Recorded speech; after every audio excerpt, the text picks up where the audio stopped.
दिल्ली में बढ़ते प्रदूषण के बाद दिल्ली सरकार ने ऑड इवन लागू करने का ऐलान किया था, लेकिन सुप्रीम कोर्ट ने ऑड इवन पर ही दिल्ली सरकार की क्लास ले डाली।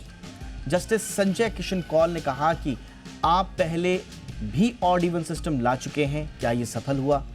हमें यह सिर्फ ऑप्टिक्स लगता है। कोर्ट ने दिल्ली सरकार से पूछा कि आपके बंद स्मॉग टावर कब चालू होंगे। यही नहीं, सुप्रीम कोर्ट ने पंजाब सरकार को भी फटकार लगाई। कोर्ट ने कहा कि पराली जलाना पूरी तरह से बंद किया जाए। सुप्रीम कोर्ट ने यह भी कहा कि प्रदूषण पर काम सिर्फ पेपर पर ना हो और ना ही इस मुद्दे पर ब्लेम गेम हो। दिवाली की छुट्टियों से पहले सभी पक्ष मिलकर बैठक करें और इस समस्या का समाधान निकालें, क्योंकि ये राजनीतिक लड़ाई का मैदान नहीं है। स्वच्छ हवा देना राज्य सरकारों की जिम्मेदारी है। अब सवाल उठता है कि बढ़ते प्रदूषण पर लगाम कैसे लगाई जाए। दूसरा सवाल यह होता है कि आखिर सुप्रीम कोर्ट ने ऑड इवन फॉर्मूले को अवैज्ञानिक क्यों कहा। यह भी हम आपको विस्तार से बताएंगे। दरअसल इसके पीछे जो अब तक के एविडेंस आए हैं वो बहुत ज्यादा इस बात का समर्थन नहीं करते कि ऑड इवन से बहुत कुछ परिवर्तित हो जाएगा, लेकिन इसे एक दिशा में उठाया गया कदम जरूर माना जाता है। इसका पूरा विश्लेषण करेंगे, लेकिन पहले ये रिपोर्ट देखिए। खास मेहमानों के साथ लौट रहे हैं।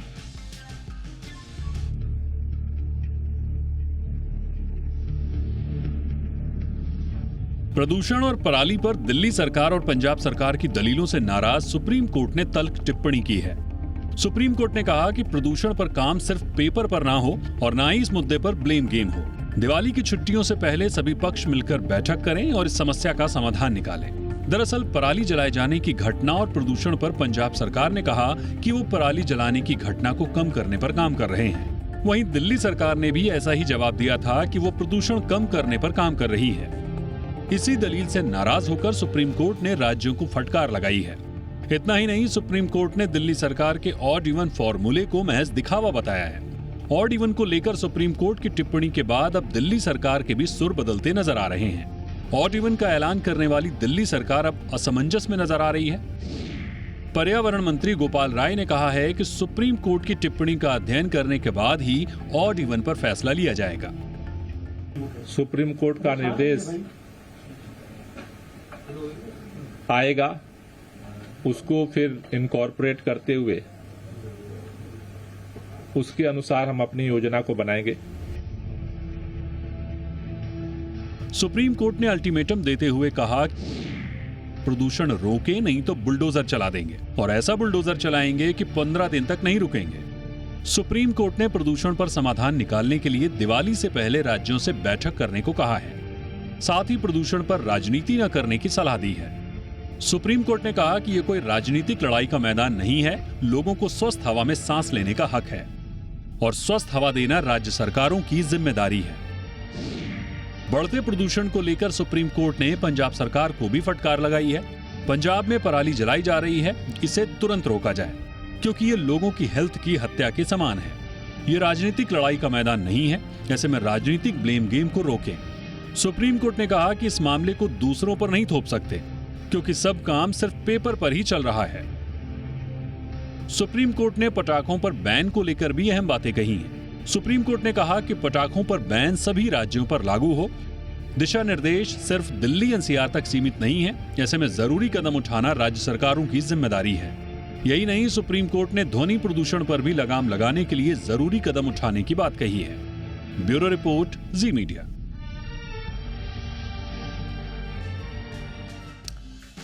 खास मेहमान इस वक्त हमारे साथ जुड़ रहे हैं चर्चा के लिए। पुनीत कौर हैं, चेयरमैन हैं CII दिल्ली स्टेट काउंसिल के। पुनीत जी, बहुत बहुत स्वागत है आपका हमारे शो पर। काफ़ी कुछ कहा है सुप्रीम कोर्ट ने अपने ऑब्जर्वेशंस में, और ऑड इवन फॉर्मूले को कहा जाता है कि बड़ा ये इजी टू अनाउंस एक फॉर्मूला है। हम देख चुके हैं कि पास में 2016 के बाद की जितनी स्टडीज़ आई हैं, बहुत ज़्यादा ऑड इवन से कोई फ़ायदा हुआ हो ऐसा सजेशन दिखता नज़र नहीं आता। आपको क्या लगता है कि जो सुप्रीम कोर्ट ने कहा कि ये एक अनसाइंटिफिक है, इसके पीछे कोई खास एविडेंस दिखता नहीं है, तो फिर समाधान क्या हो? ऑब्जर्वेशन आपका फर्स्ट। देखिए, हम लोग हर साल ये चर्चा करते हैं। कई सालों से ये समय आता है, 2 महीने हम लोग सब मिलकर टीवी चैनल्स में और हर जगह इस चर्चा को काफी इसका जो जोर दिया जाता है इसके ऊपर। बट मुझे ये लगता है कि पूरे साल की एक समस्या है जो हमें सॉल्व करने की जरूरत है। दूसरी बात आपकी जो पॉइंट है कि ऑड इवन, मेरे को जो लगता है हमें कार्स को टोटली बैन कर देना चाहिए। आई थिंक ऑड इवन करने की जगह, अगर आपको याद हो जब कोविड शुरू हुआ था और लोगों का बाहर निकलना कम हुआ था, तो कार्स जो थी वो बिल्कुल रोड पे चलनी बंद हो गई थी। और एक वो बहुत बड़ा रीजन था जिसकी वजह से, अगर आपको याद होगा, कि हवा कितनी साफ हो गई थी, पानी कितना साफ हो गया था। आई थिंक ये जो पीरियड होता है जब ये पोल्यूशन बढ़ता है, आई थिंक हमें कुछ दिनों के लिए बिल्कुल गाड़ियों को बैन ही कर देना चाहिए। अगर हो सके तो सिर्फ टैक्सीज का इस्तेमाल करा जाए जो कि सीएनजी के साथ चलती हैं, या फिर मेट्रो का इस्तेमाल किया जाए, या वर्क फ्रॉम होम किया जाए, उसका ज्यादा असर पड़ेगा। दूसरी चीज मैं कहना चाहूंगा कि हमें कुछ ऐसी चीजें करनी चाहिए जिसकी वजह से इस पीरियड में इफेक्ट हो कि पोल्यूशन गिरे क्विकली। हमने सीआईआई में एक क्लाउड सीडिंग नाम की टेक्नोलॉजी को आईआईटी के साथ लाने की एक कोशिश करी है, और हमने ऑलरेडी दिल्ली गवर्नमेंट से बात की, एलजी साहब से बात करी है। कल हमारी एक और मीटिंग है इस विषय पे, और मुझे लगता है कि क्लाउड सीडिंग जो कि दुबई में बहुत सक्सेसफुली हो रही है, दिल्ली में भी इसको अगर किया जाए, और किसी तरीके से आर्टिफिशियल रेन्स हो जब ये बहुत ज्यादा पोल्यूशन बढ़ता है, तो उससे हमारा एक्यूआई लेवल्स काफी गिर सकता है, और इसको हमें सीरियसली कंसिडर करना चाहिए। ऑलराइट, मेरे साथ एक और खास मेहमान है, डॉक्टर डी साहा, पूर्व एडिशनल डायरेक्टर हैं सीपीसीबी के। बहुत बहुत स्वागत है डॉक्टर साहब आपका हमारे शो पर। सर, ऑड इवन को अवैज्ञानिक कहा है सुप्रीम कोर्ट ने। कुछ स्टडीज जिसका मैं जिक्र कर भी रहा था अभी पुनीत जी के साथ, ये सजेस्ट नहीं करती हैं कि ऑड इवन से कोई खास फर्क पड़ा हो। तो क्या ये सिर्फ एक रस्म अदायगी है, एक ऑप्टिक्स है? जब मैं CP central pollution control board में additional director head of air quality थे, उस समय हम लोगों ने इसके ऊपर टोटल अध्ययन किया था, एंड हम लोगों ने देखा था कि टोटल जो व्हीकुलर पोल्यूशन जो contribution and the classification of vehicle हम लोगों ने किया था, उसके बाद हम लोगों ने देखा था कि ओनली प्राइवेट व्हीकल्स के लिए एप्लीकेबल है। जो स्टैटिस्टिक्स बताता है it constitutes about 30-40% of the population in those days. अभी थोड़ा बड़ा होगा, but the actual pollution level सिर्फ 1% के आसपास है, उससे नीचे ही कम हो पाता है। In this situation odd even is not suggested, rather decongestion and लोगों को अवेयरनेस के द्वारा कितना एमिशन कम कर सकते हैं, that would be more important, what I feel. मैं ये समझता हूँ। ऑलराइट सर, तो देन सॉल्यूशन क्या हो? काउंटर आर्ग्यूमेंट्स इस पूरे मसले पर ये आते हैं डॉक्टर साहा कि आप ऑड इवन कर रहे हैं तो कम से कम लोग सेंसिटाइज तो होते हैं, कम से कम चर्चाएं तो शुरू होती हैं इस तरह के जो that is the issue. Sensitization is a continuous process. One cannot stop कि आज pollution आ गया तो आज ही मेरे को alert होना है। It is a every year का features हो गया है, seasonal factor बन गया है, and we cannot change the meteorological condition. ये तो proven है। ऑलराइट, तो हमें जो भी करना है, भी करना है, हमें जो भी करना है, whatever contribution is possible towards reduction of emission is possible required to do at the ground only. We cannot go sky में जाके तो हम हवा साफ नहीं करेंगे। तो हमें जहाँ पे हम लोग हमारा काम कर रहे हैं वहीं पे हमें काम करना पड़ेगा, and with our actions and activities and planning हमें कोशिश करना पड़ेगा कि कम से कम प्रदूषण हो फैले। बट सर डॉक्टर साहा मैं आपसे पूछना चाहता हूं कि ये स्टेट ऑफ सॉरी क्यों नजर आती है? सीपीसीबी जैसा एक बहुत ही महत्वपूर्ण इंस्टीट्यूशन हमारे पास है, दिल्ली सरकार वहां पर है, देश की राजधानी है, सारे नीति नियंता, प्रधानमंत्री, मुख्यमंत्री सब वहीं बैठे हुए हैं और किसी के पास सॉल्यूशन नहीं। हम लोग आज भी ये कहते हैं कि कुछ करना होगा, कुछ करना होगा। ऐसी विचित्र स्थिति क्यों है सर? एक्चुअली क्या है, this is the metrological condition. हम लोग बाहर से जो मिट्टिया, धूल, पोल्यूटेंट्स आ रहे हैं उसको हम रोक नहीं सकते। No scientist can stop all coming all this thing. We cannot change the mixing height. Mixing height हम बढ़ा नहीं सकते हैं। We cannot increase the wind velocity. That is also an issue. We cannot increase the date length. We cannot increase the temperature. So in this situation, जो हमारे favour में कोई भी meteorological condition फेवर में नहीं है और बाहर से आ रहा है pollutants, इसको रोकने का कोई जब तरीका नहीं है, तब हमारे पास एक ही solution बचता है कि हमें ग्राउंड लेवल पर ही काम करना पड़ेगा। whatever way the possible, the people has to take part, people has to act, people has to realize, has to reduce pollutant at the ground. CII This is Delhi the state thing council we के can- chairman Puneet Kaur अभी हमारे साथ ही हैं doctor Saha. उन्होंने suggestion दिया है कि artificial rains का क्या हम इसका इस्तेमाल कर सकते हैं? नहीं, क्यों नहीं कर सकते? आर्टिफिशियल रेन तो बहुत सारे देशों में सक्सेसफुल हुआ है। और 2016-17 में जब when I was with the CPCB and ministry, उस समय भी हम लोग सजेस्ट किया था, बट टेम्पररी रिलीफ ही मिलेगा। Water rain is nothing but it is water sprinkling, but effectiveness कितना हो dry season, that will be an issue, plus the impact on the ground, that is will be on the issue. ये pilot scale में तो अब study करना चाहिए, then जरूर इस्तेमाल करना चाहिए, ठीक है, because we are in yes, sir. Passing through. Yes sir, मैं पुनीत जी के पास जाऊंगा। पुनीत जी, थोड़ा और हमें समझाएं, आप लोगों की एलजी से भी मीटिंग्स वगैरह हुई हैं, क्या उनका रिस्पांस था and what is this concept all about? और इसको इम्प्लीमेंट करना क्या कोई इतना बड़ा रॉकेट साइंस है कि इसमें हम अभी तक किसी को आया ही नहीं आइडिया, या अब तक हम इम्प्लीमेंट कर ही नहीं पाए? नहीं, बिल्कुल भी इम्प्लीमेंट करना मुश्किल नहीं है।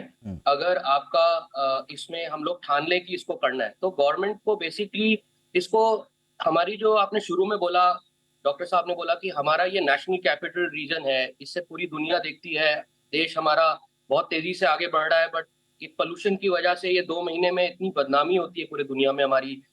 आई think coming to cloud seeding है क्या? ये बेसिकली, अगर आप इस वर्ड को देखो, हम लोग बीज बोते हैं क्लाउड के अंदर जाके आसमान में विद अ एयरक्राफ्ट, एंड ये आर्टिफिशियल रेन होती है, कुछ केमिकल्स को यूज किया जाता है जो बिल्कुल हार्म नहीं करते हैं बॉडी को।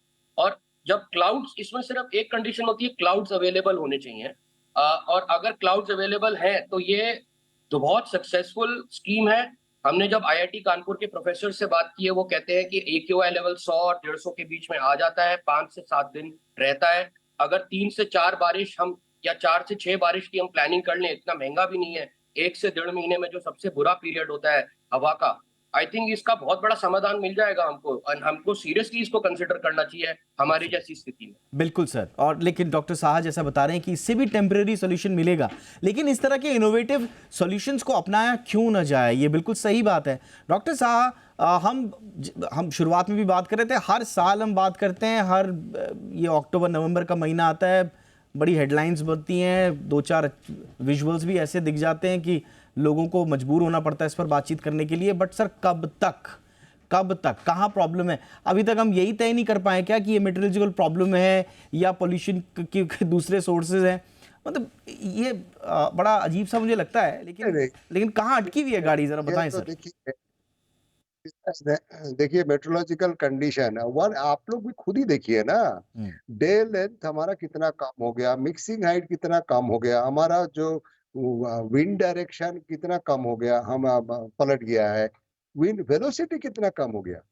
Actually it is a compressed air, whatever we are talking about, it's neither smog और फॉग, क्योंकि फॉग मॉइस्चर्स के वजह से बनता है, और स्मॉग जो बनता है वो ओजोन का प्रेजेंस में बनता है। हमारे पास ना मॉइस्चर है, ना हमारे पास ओजोन है। In that circumstances it is a compressed air, compressed particulate matter, जो हमारा 200 मीटर तक 200 मीटर तक हमारा जो स्प्रेड हुआ करता था, that has been reduced to 200 metre, 300 metre.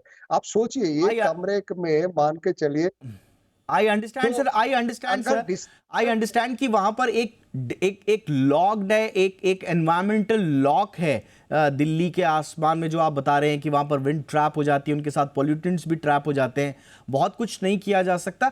But sir, ये देश की छवि का सवाल है, कब तक हम ताने सुनते रहें देश के? यहाँ पर आते हैं लोग और दुनिया भर के नेता आते हैं, वो ताने देकर चले जाते हैं। खिलाड़ी, अभी परसों मैच था, श्रीलंका के खिलाड़ियों ने अपने खिलाड़ियों को बोला हम एस्थमेटिक हैं, ताने देकर वो चले गए। पूरी दुनिया में बदनामी हो रही है। हम ये मान के चलेंगे सर ये मेट्रोलॉजिकल प्रॉब्लम है जो हमारे हाथ में है नहीं? बात तो सही है, it is defaming our country का इकोनॉमी खराब हो रहा है, हमारा बदनामी हो रहा है, इस पे कोई दो राय नहीं है। बट हम लोग जो साल भर अगर हम लोग डिफाइन करें कि मैंने देखिए सबसे मेरे को लगता है आज तक हम लोग सिटी लिमिट को डिस्क्राइब नहीं कर पाए कि इस सिटी लेवल में कितना, इस सिटी के अंदर कितना कैरिंग कैपेसिटी है व्हीकल का या इंडस्ट्रीज का या ह्यूमन पॉपुलेशन का या अदर एक्टिविटीज का, ये आज तक हम लोग तय नहीं कर पाया। This is the ridiculous thing कि मैं सोच भी नहीं सकता हूँ वर्ल्ड में all the city limits are defined. City limits के अंदर कोई भी vehicles are not permitted to come. Once you want somebody is coming, some vehicle is coming, they have to take the local mass transport system. And उनके लिए transport system को we have to strengthen. अब दिल्ली में NCR से ज्यादा vehicle आते हैं। आप जरा सोचिए how Delhi can adjust all these things. अचानक इसके ऊपर कोई रोक नहीं है। Know agree sir, agree and absolutely sir. और आप इतने बड़े ओहदे पे रहे हैं पोल्यूशन कंट्रोल बोर्ड में, आपके ये ऑब्जर्वेशन है बिल्कुल जेन्युइन है और ये लाचारी भी हमारी दर्शाते हैं। पुनीत जी, मेरा आखिरी सवाल आपसे, हम इतने लाचार तो हैं बट सर एक सॉल्यूशन मेरे को लगता है, फ़र्ज़ कीजिए, मैं तो अपने दर्शकों से भी कहूँगा, उन पलों की कल्पना कीजिए आप लोग जब हरियाणा के मुख्यमंत्री, दिल्ली के मुख्यमंत्री, उत्तर प्रदेश के मुख्यमंत्री, पंजाब के मुख्यमंत्री, प्रधानमंत्री की मौजूदगी में सब बैठे हुए हैं, राजनीतिक डिफरेंसेस को भुला चुके हैं और पॉल्यूशन पे बात कर रहे हैं एक टेबल पे, और छींटाकशी नहीं चल रही है, बात हो रही है सॉल्यूशन की। क्या ये इतना बड़ा रॉकेट साइंस है सर? पुनीत जी, अगर देश के हित में देखा जाए तो मैं पुनीत जी से सवाल पूछ रहा हूँ। पुनीत जी प्लीज गो अहेड। मैं कह रहा हूँ देश के हित में देखा जाए तो ये बिल्कुल भी बड़ा इशू नहीं होना चाहिए, क्योंकि कुछ चीजें जो हैं वो हमें इन सब इश्यूज के ऊपर उठ के देखनी ही पड़ेंगी as citizen of this country, for the future of the young people of this country, for the name of our country. I think आपने बिल्कुल ठीक बात बोली। अगर हम साथ में मिलकर ठान लें कि हमें इस सिचुएशन में और इस तरह की प्रॉब्लम को साथ में मिलकर सॉल्व करना है, क्योंकि ये सॉल्व भी तभी होगी जब साथ में मिलकर काम होगा, अदरवाइज ये सॉल्व भी इतनी आसानी से नहीं होगी। और अगर साथ में काम करेंगे और अगर हम इन सारे भेदभाव को हटा देंगे तो आई थिंक ये बिल्कुल सॉल्व हो सकती है। ऐसे मेरा मानना है और इसको किया जा सकता है। जैसे कि मैंने आपको बताया, कुछ सोल्यूशन मैंने आपके सामने आज रखे। एब्सोल्युटली, वो बहुत इनोवेटिव सॉल्यूशंस हैं हमारे, लेकिन ये जब तक ओवरऑल तरीके से इंप्लीमेंट नहीं होंगे, अनप्रेसिडेंटेड सिचुएशन आती है हमारे सामने, अनप्रेसिडेंटेड आपको कदम भी उठाने पड़ेंगे। और अनप्रेसिडेंटेड का मतलब ये नहीं है कि सारे मुख्यमंत्री और प्रधानमंत्री मिलकर साथ बैठे, ये तो हमारे फेडरल स्ट्रक्चर की बड़ी खूबसूरत बात है, सब मिलकर साथ में काम करते हैं। बैठने में क्या प्रॉब्लम है ये मेरे को आज तक समझ में नहीं आया। मुझे लगता है कि थोड़ी मैच्योरिटी दिखानी चाहिए राजनेताओं को। ये हमारे देश की मैंने बोलता talk together, sit together, work together for the cause. ये तो 10 साल से बोलते आ रहा हूँ। जो दिल्ली का एडमिनिस्ट्रेटिव रेगुलेटरी मेजर्स है, that should be applied to entire NCR and beyond sir. Absolutely और बिल्कुल सर, सोल्यूशन नहीं आएगा। बिल्कुल सर, मेरे पास वक्त की कमी है। यस सर, बहुत बहुत शुक्रिया आप दोनों का वक्त निकालने के लिए। पुनीत जी, थैंक यू सो मच, अच्छे इंसाइट्स दिया आपने। डॉक्टर साहब, thank you so much for बहुत इन डेप्थ एनालिसिस आपकी, बहुत बहुत धन्यवाद।